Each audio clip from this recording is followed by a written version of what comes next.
அல்லாவை நாம் தொழுதால் சுகம் எல்லாமே ஓடி வரும். வல்லோனை இணைத்திருந்தால் நல்ல வாழ்க்கையும் தேடி வரும். நல்ல வாழ்க்கையும் தேடி வரும்.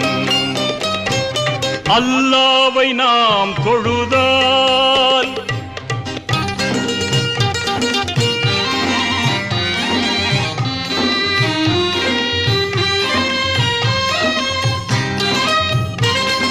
பள்ளிகள் பல இருந்தும் பாங்கோசை கேட்ட பின்பும், பள்ளிகள் பல இருந்தும் பாங்கோசை கேட்ட பின்பும் பள்ளி செல்ல மனமில்லையோ